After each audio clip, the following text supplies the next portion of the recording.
pour tourner la page de cette séquence catastrophique sur la réforme des retraites, ce qu'il faut, c'est organiser un référendum sur les Ça, retraites. il a Ça dit non. serait Il a dit non, Et il a malheureusement, redit non visiblement lors du séminaire, enfin de la ouais, réunion de samedi. ce qui montre qu'il a toujours rien compris. Ouais. Il nous dit je veux organiser un référendum. Le sujet sur lequel les Françaises et les Français veulent voter, c'est pas les institutions, c'est pas l'immigration, c'est la réforme des retraites. C'est là-dessus qu'il faut le faire. C'est pas plié la réforme de retraite, c'est pas terminé, elle est entrée en vigueur, ça y est, c'est encore un combat à mener ou... Ah oui, bien sûr, parce qu'elle est rentrée en vigueur, mais elle est toujours aussi injuste et violente. Ouais. Et ensuite, il y a des négociations qui ont lieu actuellement à tous les niveaux. Demain va s'ouvrir la négociation Agirc-Arrco sur les retraites complémentaires qui compte pour 20 à 50% du montant de la pension des salariés du privé. Ouais. C'est une négociation très importante et la CGT va y aller justement pour minimiser l'impact de la réforme du régime général.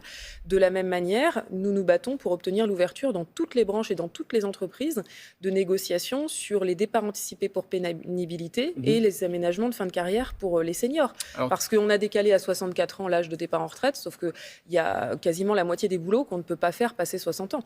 la prochaine date cochée sur l'agenda syndical, c'est le 13 octobre, vendredi 13 octobre, avec une journée de mobilisation. Pour demander quoi, en fait ? Cette journée de mobilisation, elle est inédite parce que c'est une journée européenne Ouais. où dans tous les pays européens, on va se mobiliser contre l'austérité.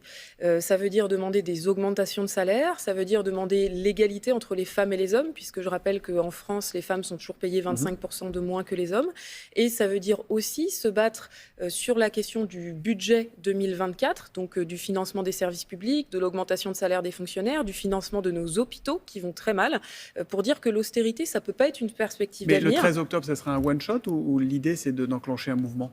Écoutez, on définit les choses par étapes au niveau de l'intersyndicale. Ce qui est sûr, c'est qu'il y a déjà une suite qui est prévue à l'échelon européen avec une perspective en décembre qui pourrait avoir lieu pour le coup à Bruxelles parce que actuellement est négociée à Bruxelles les futures règles budgétaires et on sait que la réforme des retraites, elle a été imposée au nom de l'équilibre budgétaire exigé par Vous n'êtes pas Bruxelles. découragé à un moment de manifester parce que vous dites non, on va faire une journée le 13 octobre, on a fait, je ne sais plus combien il y a eu de journées de mobilisation contre la réforme des retraites, et vous dites au final, on connaissait presque la fin depuis le début, ça s'est passé comme on pouvait s'y attendre et ça ne change rien. En fait, les seules luttes qui sont perdues, c'est celles qu'on ne mène pas. Ça, c'est Ouais. un peu le principe de la CGT.